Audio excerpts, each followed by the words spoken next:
Olá, meus amados irmãos, a paz do Senhor. Seja bem-vindo ao canal do pastor Hermes Antônio. Estamos juntos nessa jornada de ministrar aqui a Escola Bíblica Dominical, o nosso comentário da revista da editora Betel, que tem por tema esse terceiro trimestre, Profetas Menores, né? Você já deve ter adquirido na sua igreja, você que em especial é de Madureira, já deve ter procurado. Você que não é de Madureira, mas se interessou pelo tema, você pode procurar no site da editora Betel. A entrega é rápida, tá ok? Então, vamos para a nossa lição. Afinal de contas, ela foi muito bem elaborada pelo pastor Antônio Paulo Antunes, que é pastor presidente na Assembleia de Deus no Rio de Janeiro, no bairro Amazonas. É comentarista, articulista e primeiro tesoureiro da CONEMAD. É um prazer muito grande desfrutar do amor de Deus através da Escritura. Nós sabemos que o conhecimento liberta a pessoa, o conhecimento liberta o homem. E o conhecimento da palavra de Deus nos traz paz, nos traz alívio, nos traz perdão. Porque conhecereis a verdade e a verdade vos libertará. E a verdade é Jesus Cristo. Nós estamos na nossa segunda lição. É uma lição muito interessante.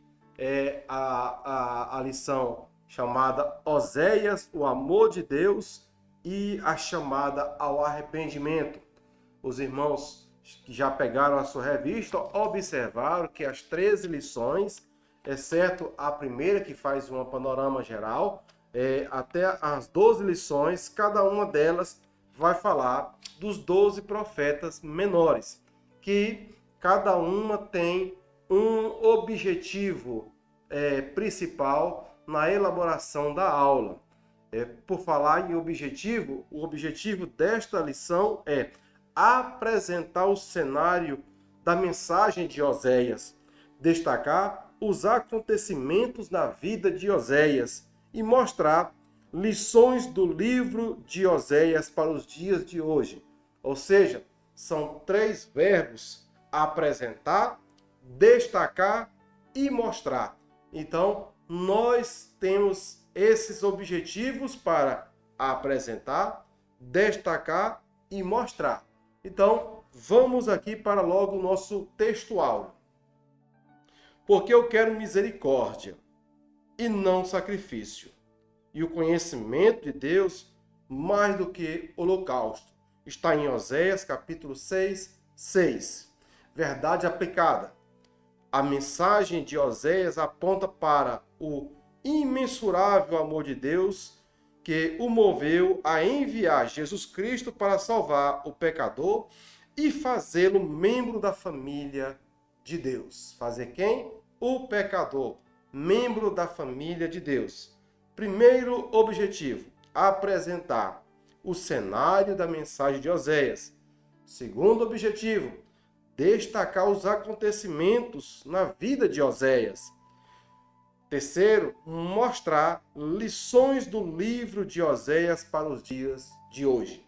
Se eu fosse de mim mesmo dar um nome para esse livro, eu só o chamaria de infiel ou infidelidade. Porque todo livro do profeta Joel destaca a infidelidade de um povo. A infidelidade de um povo que teve a promessa, obteve a promessa, teve prosperidade, mas não reconheceu o seu verdadeiro amor. Vamos para o texto de referência.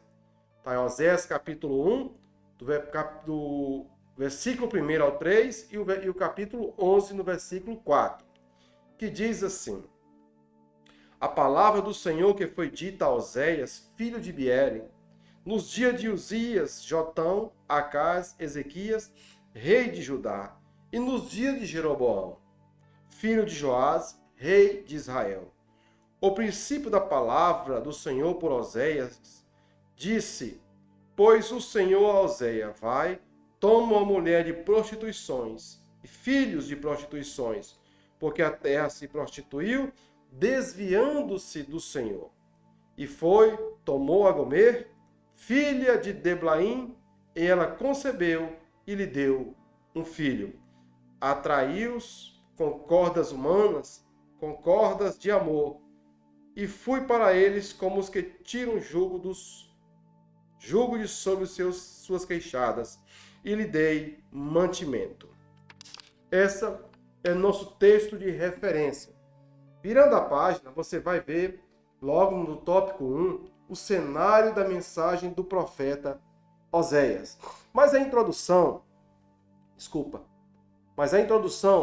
que o pastor colocou, ela é muito interessante, que você pode complementar na sua aula. Veja só, a mensagem de Oséias era centrada na quebra da aliança do povo de Deus. Sua vida pessoal era uma ilustração pedagógica do amor de Deus e da infidelidade do seu povo. Uma relação bastante conflituosa. O povo de Deus e o Senhor nosso Deus e o seu povo. Uma relação de infidelidade e de ingratidão para com o grande Yahvé, o libertador do seu povo. No tópico 1, o cenário da mensagem do profeta Oséias.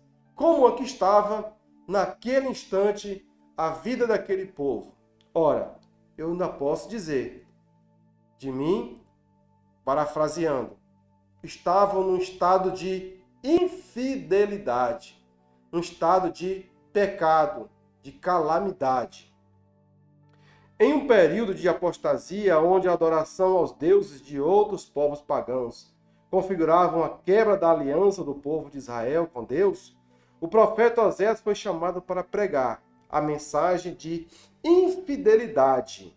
Oséias 8:1. Dessa forma, o povo foi chamado ao arrependimento e voltar-se para Deus. Oséias, capítulo 12:6. Vamos ver o que diz o capítulo 8 e versículo 1. E eu vou usar a minha Bíblia de estudo Scofield. Vamos ver como ela faz aqui a leitura. 8:1. Põe a trombeta na tua boca, e ele virá como a águia contra a casa do Senhor. Porque transgridem a minha aliança e se rebelam contra a minha lei. E a mim clamarão, Deus meu, nós, Israel, te conhecemos. Pois bem, esse era o estado que estava se encontrando o povo de Israel nessa situação de pecado e de apostasia. No tópico 1.1, conhecendo um pouco mais o profeta, a narrativa bíblica não traz informações sobre os antecessores de Oséias, a não ser que seu ministério foi exercido nos reinados de Uzias, Jotão, Acais, Ezequias, reis de Judá, e de Jeroboão II, rei de Israel. Foi contemporâneo do profeta Isaías, enquanto um profetizava no norte, o outro profetizava no sul. E possivelmente também do profeta Amós e Miqueias. Seu ministério prosseguiu por um período de 40 anos. Veja bem, antes de Israel ser atacado e destruído pela Síria, houve um período de 40 anos pregando a palavra de Deus. Meus amados irmãos, Deus é misericordioso. Deus, antes de exercer o seu juízo contra o seu povo, ou de fazer justiça no seu próprio povo, ou quem sabe em uma ovelha, ele primeiramente estende a sua graça e a sua misericórdia. A misericórdia de Deus foi anunciada durante 40 anos. Observem, passou 5 reis até chegar o dia do juízo. Então, a misericórdia do Senhor se estendeu. Durante 40 anos, o profeta avisando que o estado em que estava a população de Israel. Essa é a função principal de um profeta. O profeta, ele tem que denunciar o pecado, ele tem que consolar o povo com a esperança. E ele tem que edificar o povo com a esperança. Ao mesmo tempo em que Oséias pregava a palavra do Senhor e denunciava o pecado dos reis, o pecado dos sacerdotes, o pecado do povo em geral, ele também anunciava a misericórdia. É tanto que Oséias é também conhecido como o primeiro profeta da graça, ou seja, aquele que anunciou a graça de Deus em misericórdia para seu povo, para que eles se arrependessem e largassem a idolatria. A idolatria aborrece a Deus, porque nós somos um povo exclusivo do Senhor. Os irmãos bem lembram daquele versículo que o apóstolo Pedro escreveu na sua primeira carta, nos chamando de povo exclusivo do Senhor, um sacerdócio real, um povo santo. Nós somos um povo santo, um povo exclusivo de Deus. O nosso coração não deve estar ocupado com deuses estranhos. Nosso coração não deve estar ocupado com coisas estranhas, ocupando o lugar do nosso Deus. Pois bem, o povo estava tão mergulhado na idolatria que aqui no tópico 1.1, ele chama a nossa atenção para o seguinte: o engano do culto a Baal. O capítulo 2 narra a metáfora do marido que ama sua esposa infiel para ilustrar e exortar o povo de Israel sobre o adultério que cometiam.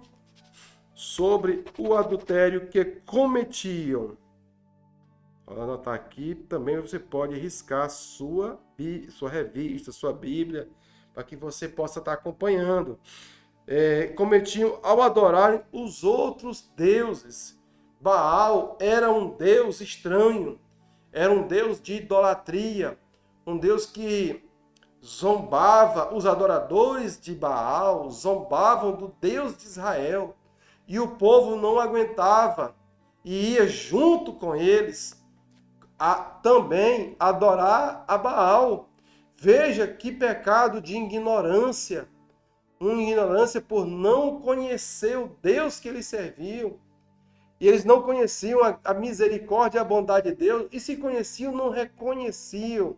Então eles se entregavam aos ídolos e principalmente a Baal. Em sua mensagem profética, busca comprovar que a prosperidade de Israel experimentou foi um presente de Deus. Ou seja, durante muito tempo, ou aproximadamente 40 anos, Israel teve um progresso muito grande. Muito grande. A prosperidade, eu posso entender aqui que a prosperidade de Israel afastou-os de Deus. Afastou da presença do Senhor. A prosperidade não é todos que estão prontos para receber a prosperidade. Não são todos. Não são todos que estão preparados para progredir financeiramente na vida. Por quê? Porque podem correr o risco de cometer o adultério espiritual, o adultério de adorar a outro Deus, ocupar o seu coração com as coisas desse mundo. E isso aborrece a Deus, é um agravo, é um pecado a Deus. No capítulo 3, o profeta narra sua experiência em que Deus manda se casar com uma mulher adúltera. Essa narrativa do profeta, com a metáfora do seu casamento, simboliza o conflito entre a adoração ao Deus de Israel e as práticas da religião cananeia, particularmente o culto a Baal. Então, não há um consenso entre os comentaristas, teólogos, em dizer que o casamento de Oséias foi um casamento ilustrativo, um casamento, uma parábola, um casamento pedagógico somente para demonstrar, ou se de fato ele realmente casou com esta mulher. Eu quero entender que ele realmente obedeceu a palavra do Senhor e casou-se com esta mulher. Porém, no meio teológico, acadêmico, estudiosos, há um conflito nisso aí, em saber, em aceitar que se era um casamento mesmo, ou se foi somente uma alegoria que foi usada para demonstrar a infidelidade do povo a Deus. Eu quero entender que ele casou-se com essa mulher chamada Gomer para realmente mostrar para o povo que o povo estava vivendo uma vida de infidelidade, assim como ele estava vivendo uma vida de infidelidade, a sua esposa sendo infiel ao profeta Oséias. E essa relação trouxe muito aborrecimento a Oséias e tristeza. E Oséias usava esse exemplo pessoal para demonstrar para o povo que o povo estava mergulhado no pecado. E quando o povo está mergulhado no pecado, Deus se aborrece com isso. Ainda hoje, Deus se aborrece com isso, com o mergulho profundo do pecado do povo de Deus. Há muitas igrejas, agora mesmo, no tempo agora das festas juninas, igreja fazendo festa junina. Meu irmão, o que você quer da vida? A festa junina é para comemorar o dia da morte de João Batista, em que aquela moça pediu a cabeça dele numa bandeja de prata. E o que eu quero comemorar? A morte de um profeta que veio anunciar o Salvador para mim. Eu já saí deste mundo, você já saiu deste mundo. Nós não temos que comemorar e dançar e participar de quadrilha junina, de festa junina, de qualquer coisa junina. Isso não faz parte do povo de Deus. Nós somos um povo exclusivo em que um coração exclusivo, um coração que não pratica o adultério espiritual, um coração voltado para Deus.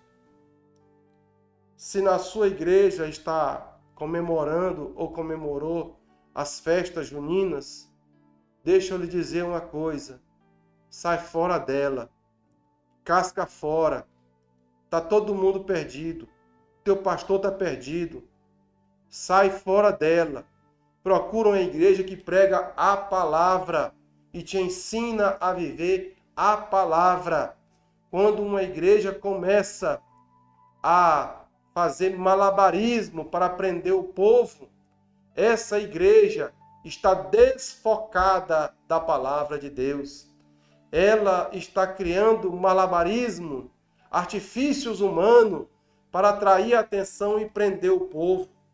Se a palavra de Deus não for suficiente para trazer o povo, as ovelhas, para a casa do Senhor, então tem alguma coisa errada.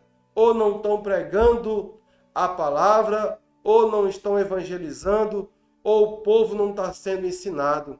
Mas malabarismos para trazer o povo para a igreja e alegrar o coração do povo, isso, no meu humilde ponto de vista, está errado. Completamente errado. Completamente errado. E não há outro meio a não ser consertar este erro e voltar ao primeiro amor. Queridos irmãos, o estado de idolatria que estava vivendo Israel era um estado de abominação. Imagina que o profeta teve que obedecer a Deus em uma situação muito constrangedora, para que ele pudesse ensinar o povo e mostrar para o povo os seus pecados. Porque os sacerdotes estavam corrompidos, os anciãos estavam corrompidos, o povo estava corrompido pelo bem da prosperidade. E quem fez esse povo prosperar foi o nosso Deus, foi o nosso Senhor que fez esse povo prosperar, como está em Oséias 2:8, que diz o seguinte: ela, pois, não reconhece que eu lhe deixei o grão e o mosto e o azeite, e que lhe multipliquei a prata e o ouro, que eles usaram para Baal. Eles usaram para Baal o azeite, o mosto, o trigo, o linho, tudo que Deus deu para eles, em vez deles devolver na casa do Senhor como dízimo e como adoração, eles entregavam a Baal. E é nessa hora que o profeta entra em confronto com o povo, dizendo que você está errado, você não pode ir em direção aos ídolos deste mundo, volte-se para Deus e para a sua palavra. O Senhor é bondoso, se arrepende, até chegar ao ponto de Deus falar para o profeta: Oséias, pega uma mulher de prostituições e casa-te com ela. Porque o povo não estava dando ouvidos à palavra do Senhor. Eles não estavam dando ouvido à palavra profética, que o juízo de Deus estava estabelecido. Vamos aqui então para o 1.3. As consequências da infidelidade. Oséias buscava entender as causas que traziam sofrimento ao povo e descobriu na apostasia deles a razão de todas as mazelas que enfrentavam. Eles haviam se afastado de Deus, o Criador de todas as coisas, que os acompanhou e não os desamparou em toda a sua jornada. Desde os seus pais até aquele momento, o Senhor sempre esteve com o povo. O profeta, totalmente engajado em sua realidade social, política e religiosa, buscava alertar seu povo para o perigo do engano de seus líderes religiosos. Por isso, sua mensagem foi uma crítica à sociedade que usava a religião como pano de fundo para atender os seus próprios interesses. Até parece os dias de hoje, né? Muitos religiosos usando a religião como pano de fundo para atender os seus propósitos e não pregando a palavra do Senhor e se misturando com os profetas de Baal e colocando em seus púlpitos tudo aquilo que não presta, transformando o púlpito num balcão de negócio e nos fiéis da igreja em consumidores. Queridos irmãos, a palavra de Deus vem a nós como um alerta também nesses tempos, para nós vigiarmos, para nós denunciarmos o pecado, não concordar com o pecado, mas amar o pecador e trazê-lo para a igreja. O lugar do pecador é na igreja, para que ele seja remido dos seus pecados. Porém, o lugar do pecado é da porta para fora. Esses religiosos, eles estão presentes também nos dias de hoje. Vira e mexe, você vê uma igreja falindo, uma igreja fechando. Ora, igreja não se fecha, hospital não se fecha. Hospital é sempre para ficar aberto. Escola não se fecha, igreja também não se fecha, é para ficar aberta. E quando uma igreja está fechando, alguma coisa está errada, porque eu ainda acredito o seguinte, que um irmão, uma irmã, um jovem, um varão, pegar uma caixa de som, pegar uma gravatinha e botar no gogó, uma Bíblia debaixo do braço, e ir pregar num salãozinho, numa esquininha, que Jesus Cristo salva, que Jesus Cristo cura, que Jesus Cristo batiza, que Jesus Cristo vai voltar e vai nos levar para morar no céu, aquele salãozinho vai se tornar numa congregação, e aquela congregação numa grande igreja, porque a palavra de Deus é fiel. Quem prega a palavra de Deus não passa vergonha. Agora, quem fica inventando moda, marmota, para ganhar o povo, trazê-lo para a igreja, você vai falir como uma empresa. E a igreja não é uma empresa, a igreja é um corpo vivo, é Jesus Cristo dentro dela. Aqui, encerrando o tópico 1, nós entendemos, irmãos, que o povo estava mergulhado na idolatria e todo tipo de pecado dos religiosos. Sai fora deste povo. O tópico 2. Os acontecimentos na vida de Oséias. Veja agora como Deus usou esse profeta de uma maneira única. De uma maneira única. E você pode observar que todo profeta que Deus usou no Antigo Testamento até chegar em João Batista, cada um teve uma especificidade, teve algo diferente na vida daquele profeta. Elias foi um homem extremamente usado por Deus. Eliseu, um homem extremamente usado por Deus de maneira única. Moisés, um homem extremamente usado por Deus. Davi, com seus salmos proféticos, um homem extremamente usado por Deus de uma maneira única. Agora chegou a vez de Oséias pregar a palavra de Deus e ser usado de uma maneira única. Vamos lá. O casamento de Oséias, o retrato da infidelidade de Israel. A peculiaridade do livro de Oséias reside no fato de que Deus usa o casamento, a infidelidade, como figuras antagônicas para denunciar a infidelidade do seu povo. O adultério não deve estar presente em nenhum relacionamento, ainda mais em relacionamento baseado no amor e na aliança. Quando a vida espiritual é marcada por infidelidade a Deus, todos os outros relacionamentos certamente estão em risco. A decadência espiritual precede a decadência moral. Se a pessoa vive uma vida de infidelidade espiritual, você não pode esperar que vai dar conta de ter uma vida de fidelidade moral. Não vai dar conta. Porque a infidelidade, ela começa de dentro para fora, não é de fora para dentro. Ela começa de dentro para fora. Vamos lá. O 2.2.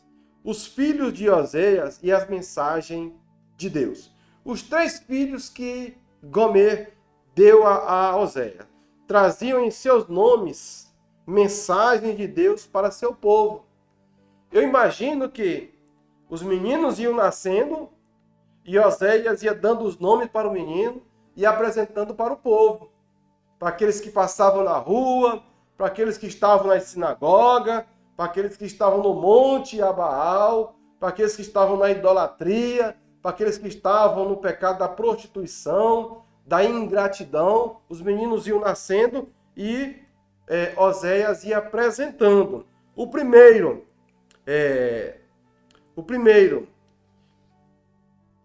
Lohuama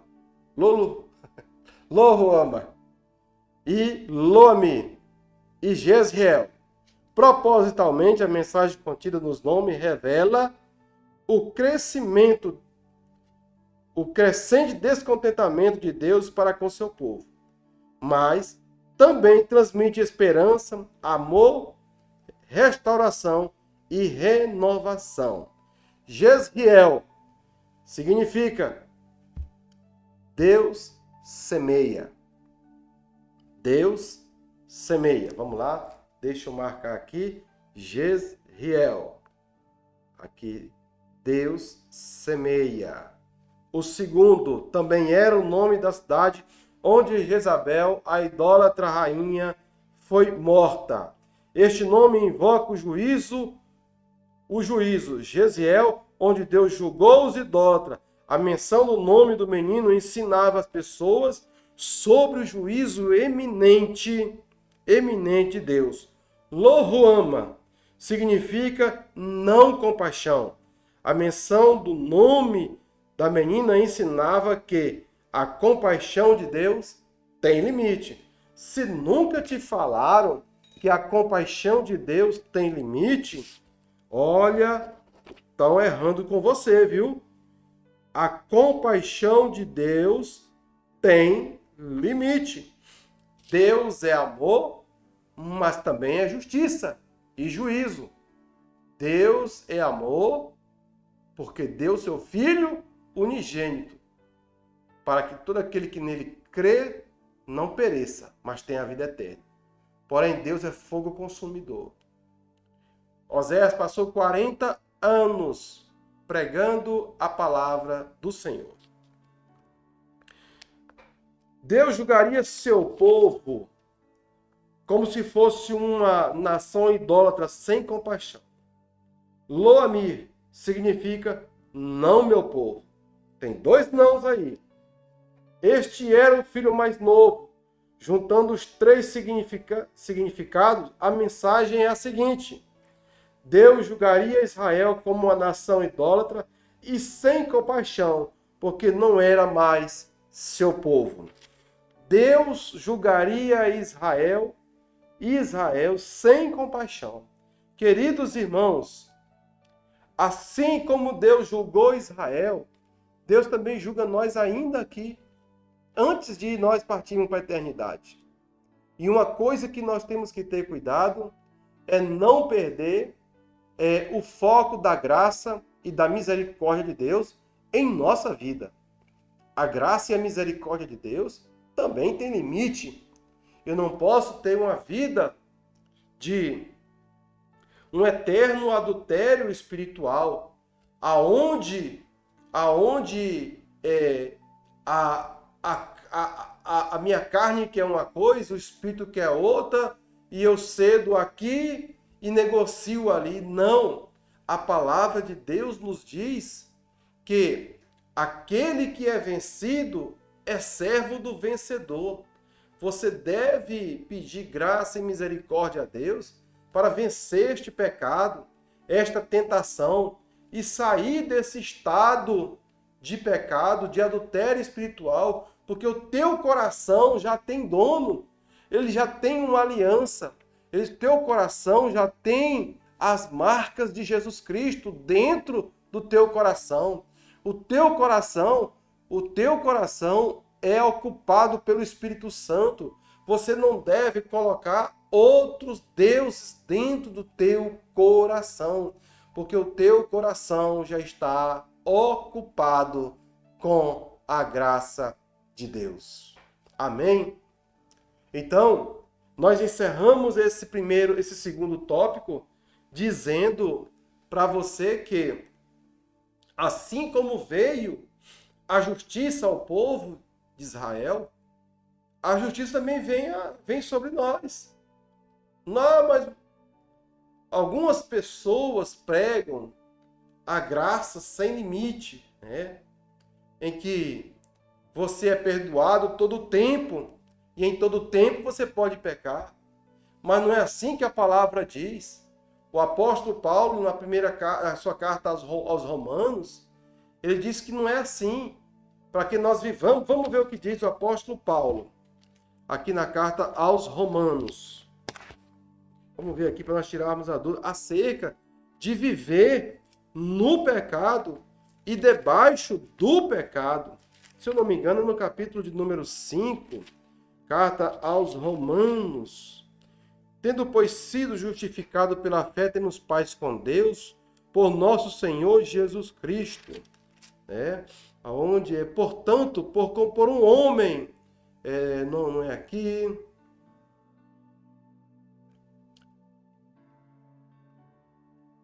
Capítulo 6 de Romanos. Que diremos, pois? Permaneceremos no pecado para que a graça abunde?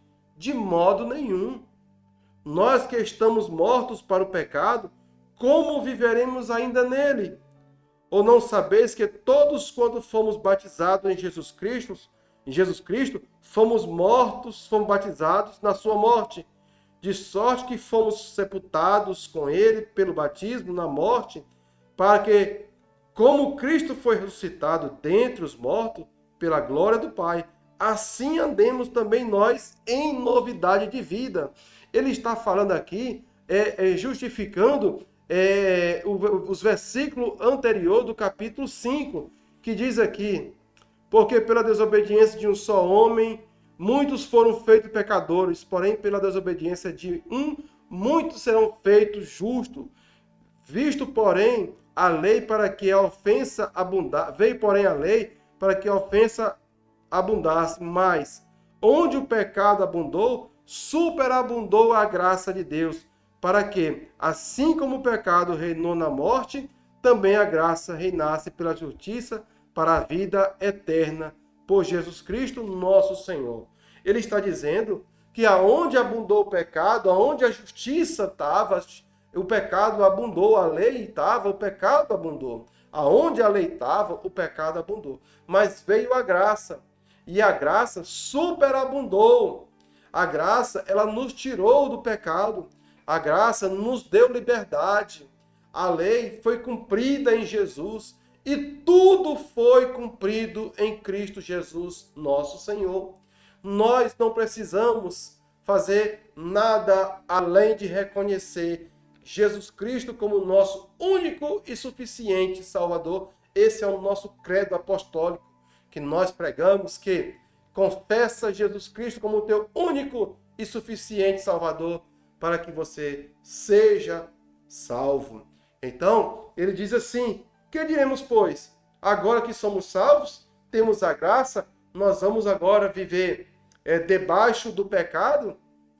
Não, de modo nenhum. Nós estamos livres do pecado, mortos para o pecado.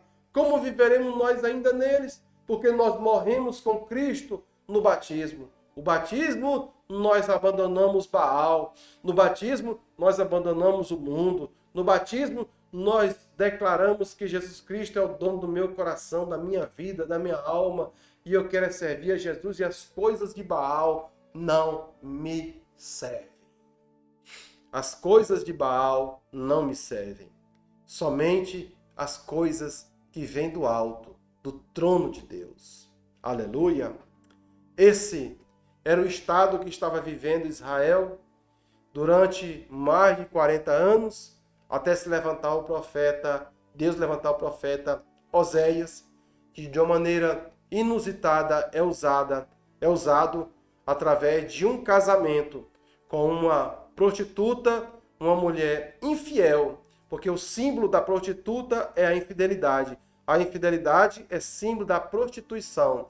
Quem pratica a prostituição é um infiel. O infiel vive na prostituição. E ele está dizendo o seguinte: casa com esta mulher, tem filhos com ela e sofre a infidelidade dela. E ele vai demonstrando para esse povo a fidelidade de Deus. Assim como ele insistia com Gomer, ele também estava dizendo que Deus estava insistindo com eles, Israel. E ainda hoje, Deus está insistindo e mostrando a sua graça e a sua fidelidade a algumas pessoas, para não dizer o mundo inteiro, que está infiel ao Senhor. Mas glória a Deus que tem a igreja de Jesus Cristo, que foi levantada para pregar o evangelho de Jesus Cristo. E eu e você somos essa igreja. Tópico, aliás, o 2.3, o drama pessoal do profeta. Olha só, como já vimos, Deus escolheu a história triste e peculiar de Oséias, a fim de revelar o seu coração e manifestar seu amor. A história do casamento de Oséias não é aquela que os livros e os filmes mostram sem qualquer problema real. A vida do profeta, além de ilustrar a infidelidade do povo para com Deus, também traz à tona o drama de muitos casamentos que estão em toda parte, inclusive nos arraiais do povo de Deus. Como dito anteriormente, a decadência espiritual precede a moral, e isso tem acometido muitas famílias, onde os filhos são os mais prejudicados quando a infidelidade nas relações chega nos lares. Tá entendendo? Esse drama pessoal de Oséias também está sendo vivido hoje em muitos lares pelo mundo afora. Um drama de infidelidade dos pais com seus filhos, com a família, e isso trazendo um drama pessoal e um prejuízo moral muito grande, sem falar no prejuízo espiritual. Mas o prejuízo espiritual começa de dentro para fora, como diz o apóstolo Tiago, de onde precede as guerras, as contendas, ele diz do vosso coração. Vamos ver o que diz aqui o apóstolo Tiago. O apóstolo Tiago, ele é um apóstolo muito didático. Ele diz assim, no capítulo 1, ninguém sendo tentado diga, de Deus sou tentado, porque Deus não pode ser tentado pelo mal, e a ninguém tenta. Mas cada um é tentado quando atraído e engodado pela sua própria concupiscência.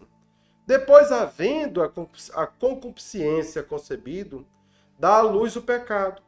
E o pecado, sendo consumado, gera morte. Não erreis, meus amados irmãos. Toda boa dádiva e todo dom perfeito vem do alto, descendo do Pai das luzes, em quem não há mudança e nem sombra de variação. Ele nos diz que engodado. O que significa engodado? Enganado, ludibriado, uma imaginação, um vão pensamento, um deslize, desvario.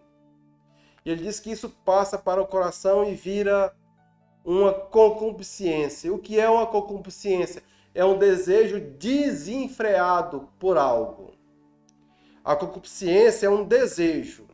E geralmente essa palavra é usada para ser aplicada numa linguagem de aplicação voltada realmente para o pecado. Como o desejo desenfreado por um homem, por uma mulher, por um ato de prostituição, um ato de adultério, um ato de engano. E ele diz que isso nasce de dentro da gente quando nós somos engodados, quando nós somos enganados, ludibriados. E isso vem ao nosso coração. E muitas pessoas sofrem com isso porque não entendem que nós temos os instintos naturais. Mas os instintos naturais, eles não nos levam necessariamente para o abismo do pecado. Não.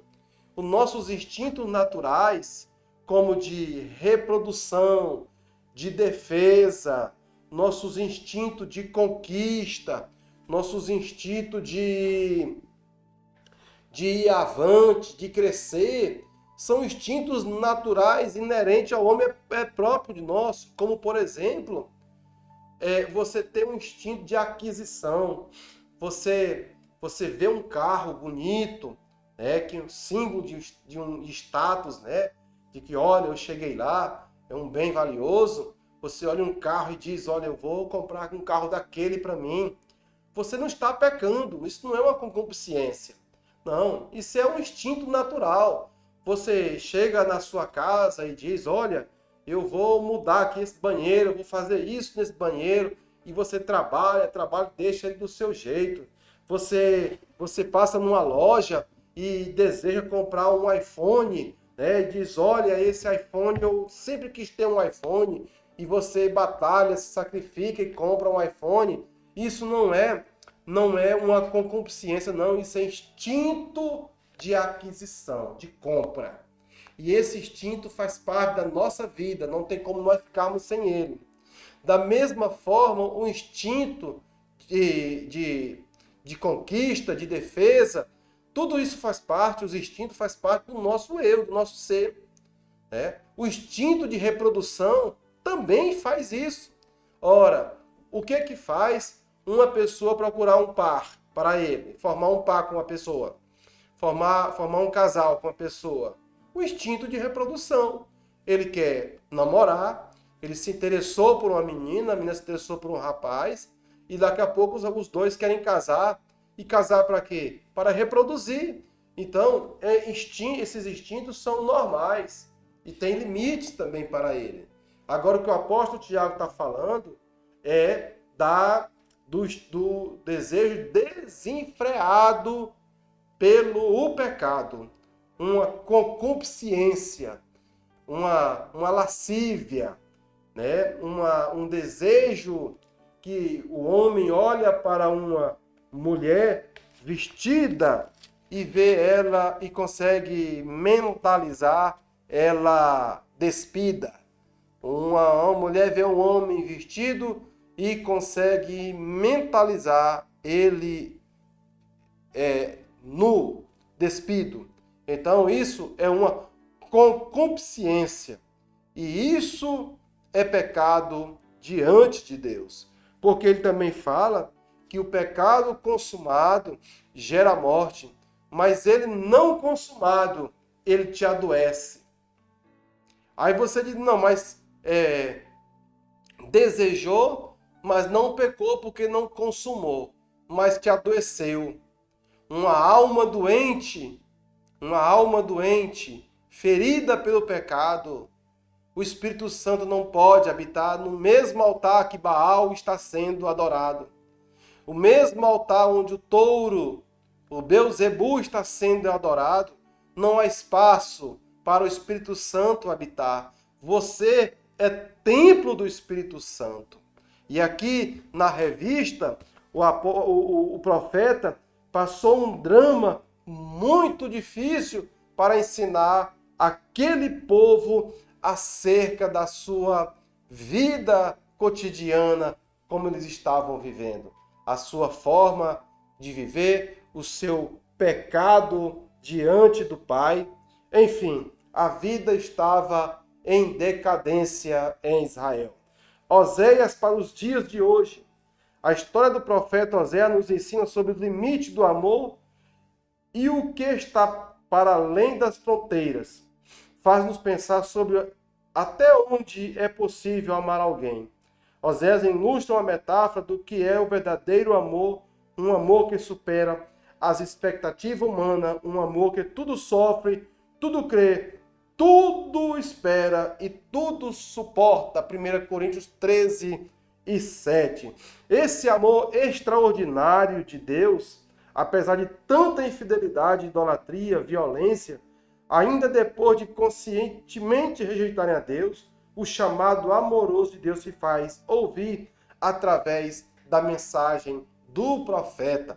Por isso que eu te falei no início que o profeta, ele pode ter, a princípio, uma palavra dura, mas é uma palavra de libertação.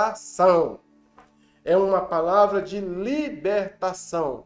Porque depois dessa palavra dura, vem a palavra de conforto, de edificação na vida daquela pessoa, ou quem sabe, daquela nação, ou daquela igreja. Havia um futuro de prosperidade reservado para o remanescente fiéis após o exílio. O Senhor prometeu perdão, renovar sua aliança e derramar bênçãos abundantes sobre o povo que reconhecesse que estava em pecado. Deus prometeu a esse povo, esse remanescente, um tempo de abundância. Mas o exílio na Assíria estava chegando. O juízo já estava próximo. A hora se aproximava e o coração endurecido como uma pedra. São promessas que apontam para a vinda de Jesus Cristo, que estabeleceu uma nova aliança e um futuro no qual o povo de Israel, ao se arrepender, será chamado filhos do Deus vivo. E desfrutarão das maravilhas, bênçãos de Deus juntamente com os gentios que se arrependerem, ou seja, juntamente com a igreja de Jesus, que se arrependeu dos seus pecados. Todos aqueles que se arrependeu dos pecados e reconheceram Jesus Cristo como seu Salvador, será morador da Nova Jerusalém. Aleluia. Vai entrar pelas ruas de ouro, como diz o apóstolo João. Vai estar vendo o rio da vida.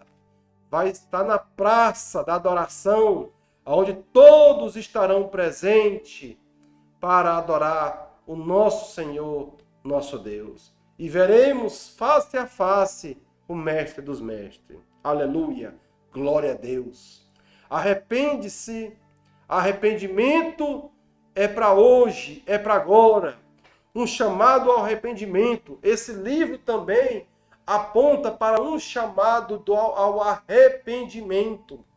O arrependimento de um povo, de uma nação, de uma igreja, de uma pessoa, é fundamental na vida, enquanto há vida para se arrepender.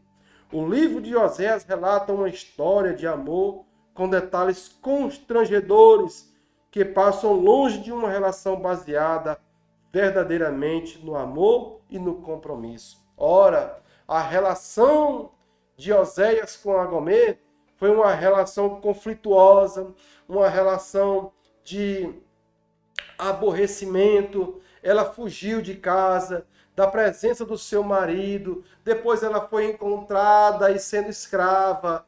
Oséias teve que se desfazer de tudo para resgatar ela. Isso metaforicamente apontando para nós, para eu e você, gentios, arrependido, que o Senhor nos resgatou e nos trouxe para ficar ao lado dele, na casa dele, e ser igreja dele, ser povo dele, ser noiva dele, para nós ir morarmos no céu com Jesus Cristo, nosso Senhor. Meus amigos, com base nisso, faz clamores agonizantes e cheio de angústia o reino de Israel diante de sua situação de terrível apostasia. A dor do profeta ilustra a dor do próprio Deus.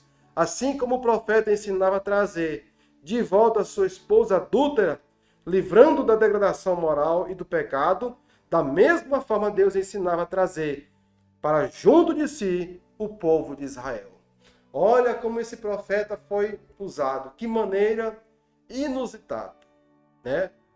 Com uma maneira completamente diferente. E ele vai ter que casar com uma prostituta, e essa prostituta vai simbolizar Israel, e esse casamento vai simbolizar a relação dessa prostituta com esse marido fiel, esse homem de Deus. Queridos irmãos, nós agora que temos a salvação, e estamos casados, que estamos compromissados, o nosso coração agora está marcado com as marcas de Cristo Jesus, o nosso coração agora não pode mais sair em adultério espiritual pelo mundo afora. Não. Agora nós precisamos deixar o nosso coração preenchido com o amor de Deus e com a sua palavra. O desafio de amar outra vez. O arrependimento nos proporciona isso. Se você se arrepender, a pessoa se arrepender do seu pecado, o Senhor pode lhe amar outra vez e escrever uma nova história na sua vida. O resgate de Gomer representa o resgate do sangue que Deus faria pelo seu povo e, consequentemente, por todos nós. A dolorosa experiência de Oséias ilustra o amor de Deus, disposto a perdoar um povo que não queria ser perdoado. Você já encontrou alguém que não quer ser perdoado? Eu já tive essa oportunidade de encontrar, não uma, mas várias pessoas que não queriam ser perdoadas, porque eles não queriam reconhecer a Jesus Cristo como Salvador da sua vida. Quando uma pessoa não quer reconhecer Jesus Cristo, como Salvador da sua vida e preencher o seu coração com a presença do Espírito Santo, ele também não quer saber de Deus. Ele não quer esse casamento. Ele não quer este compromisso. A ordem dada ao profeta muda o curso da história daqueles que se encontram afastados e perdidos em seus deleites e pecados. Oséias 3 diz aqui o seguinte, 3:1. O Senhor me disse, vai outra vez, ama uma mulher amada de seu amigo, contudo adúltera. Dá licença, irmãos. Aqui em Palmas está muito seco o tempo. E aqui no estúdio também o ar está deixando muito seco. Mas vamos lá. O Senhor me disse, vai outra vez, ama uma mulher amada de seu amigo, contudo adúltera. Como o Senhor ama os filhos de Israel, embora eles olhem para outros deuses e amem os bolos de uvas, comprei-a para mim por 15 peças de prata, e um homê, e meio, e um homê de cevada. E ele lhe disse, tu ficarás comigo muitos dias, não te prostituirás, nem serás de outro homem. Aleluia. Assim é o relacionamento de Deus para conosco. O Senhor nos comprou, o Senhor nos resgatou, o Senhor nos deu um preço. O Senhor pagou um preço por nós. Devemos nós agora trilhar nesse caminho e servir a esse Deus de todo o nosso coração. A ilustração da vida do profeta Oséias se aplica bem nos dias de hoje. Nós somos um povo que está esperando Jesus Cristo voltar. Um povo que tem as marcas de Cristo na sua vida. Devemos manter o nosso coração limpo, puro e fiel ao Senhor. O amor de Oséias por sua mulher infiel é como o amor de Deus pelo pecador. Um amor incompreensível, imensurável aos olhos humanos. Efésios 3, 18 e 19. Mas que alcançou pecadores que não mereciam tal graça e que hoje podem viver e testemunhar desse amor todos os dias. Meus queridos irmãos, eu encerro aqui essa participação em mais uma lição bíblica da nossa Escola Bíblica Dominical.